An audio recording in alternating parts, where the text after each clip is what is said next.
네, 미래통합당 조수진입니다.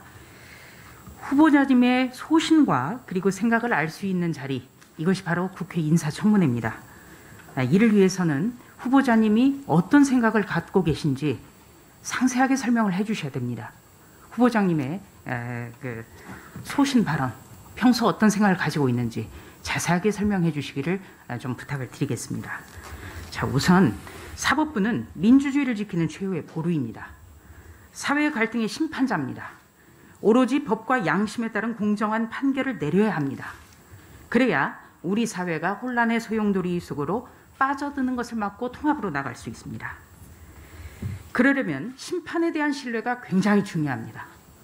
그런데 우리 사회 곳곳에서는 언젠가부터 사법부에 대한 불신, 특히 판결에 대한 불신, 여기저기서 표출되고 있습니다.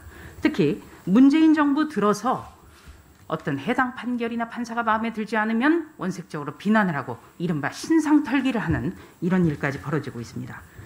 지금 화면이 준비가 됐을지 모르겠습니다만 화면 준비됐으면 좀 띄워주시고요.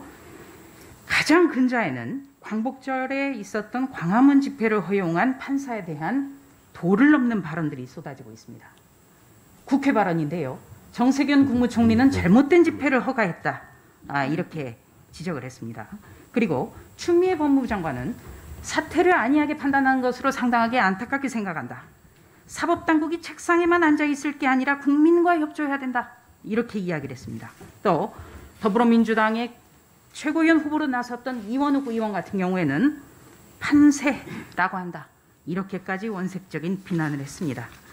법원의 판결이나 결정에 오류가 있을 수 있습니다. 또 잘못된 부분이 있을 때는 사법부도 비판을 피할 수 없을 것입니다. 하지만 행정부를 대표하는 국무총리와 법무행정의 책임자인 법무부 장관이 국회에서 대놓고 특정 판사와 법원을 비난하는 것은 심각한 일이라고 생각합니다. 삼권 분립의 원칙을 훼손하는 행위라고 생각을 합니다. 자, 이런 데 대해서 후보자님은 어떻게 생각하십니까? 위원님이 지적하신 내용은 충분히 공감합니다. 삼권 분립의 취지나 또 판사의 결정에 대해서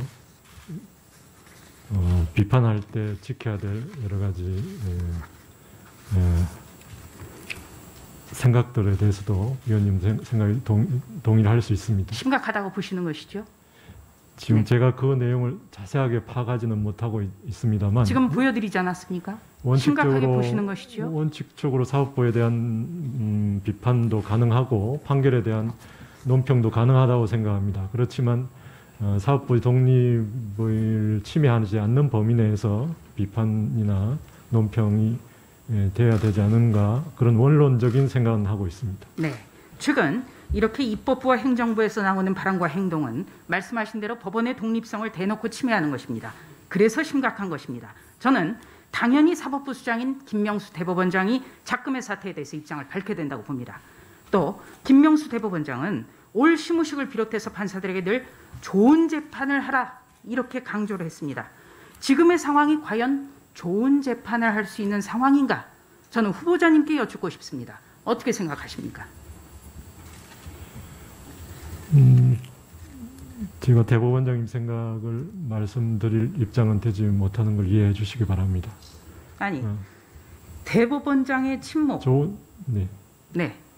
좋은 재판을 할 수 있는 분위기를 만들기 위해서 대법원에서 여러 가지 노력을 하고 있는 것으로 알고 있습니다. 그렇다면 후보자님께서 대법관으로 임명이 되신다면 외부 압력으로부터 일선 판사들이 영향을 받지 않고 독립적으로 판단하실 수 있도록 보호할 방법이 있다고 보십니까? 보호할 수 있는 모든 방법을 고안해야 된다고 생각합니다. 네. 구체적으로는 제가 이 자리에서 말씀드릴 입장이 안 된다는 걸 이해해 주시기 바랍니다. 네. 그렇다면 저는 후보자께서도 지금 좋은 재판을 할 수 있는 환경은 현재로서는 어렵다. 이렇게 생각하시는 거로 받아들이겠습니다. 자, 한 가지만 더 대법원장 관련해서 좀 여쭙겠습니다. 김명수 대법원장은 올 1월 2일 대법원 시무식에서 잠시 얼굴만 비치고 문재인 대통령이 참석한 정부 신년 합동 인사회에 참석을 했습니다. 그런데 이 문 대통령 같은 경우에는 사법부 70주년 기념식에서도 사법농단 규명돼야 된다. 이렇게 이야기를 했습니다. 대통령이 실체가 확정되지 않은 사법농단이라는 표현을 사용을 했습니다. 의혹이죠, 아직까지는. 그리고 이에 대해서 대법원장은 검찰 수사에 적극 협조하겠다. 규명되지 않은 사안에 대해서 이렇게 답변을 했습니다. 김명수 대법원장에게 조금 저는 아쉬운 것이 우리 초대 대법원장을 역임한 가인 김병로 선생 같은 경우에는 이승만 대통령이 국회 연설에서 사법부를 비판하자 이의가 있으면 항소하시오. 이렇게 맞받았습니다. 그래서 우리 법관들이 지금도 가인 김병로 선생을 대단히 존경하는 분으로 꼽습니다. 그렇다면 가인 김병로 선생이 이르지 못하더라도 대법원장이 정부나 여당의 독립권 침해에 대해서 일말의 반박이라도 해야 되는 것 아니겠습니까? 후보자님은 어떻게 생각하십니까?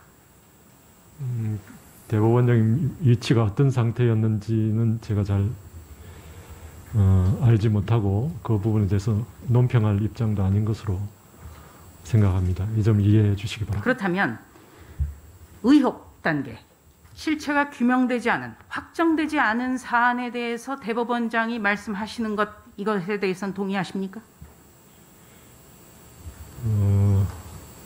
의혹을 해소하기 위한 노력은 해야 된다고 생각합니다. 의혹을 해소하기 위한 노력에는 의혹 단계에서는 말씀하면 안 된다는 말씀이시죠? 신중하게 접근해야 되는 거죠? 의혹 자체를 해소하기 위한 법원 내부에서도 다양한 노력이 있었고 그 후 추가적인 필요성이 있다면 의혹 해소를 위한 다른 조처도 필요하다고 생각합니다. 네, 하나만 더 여쭙겠습니다. 자, 후보자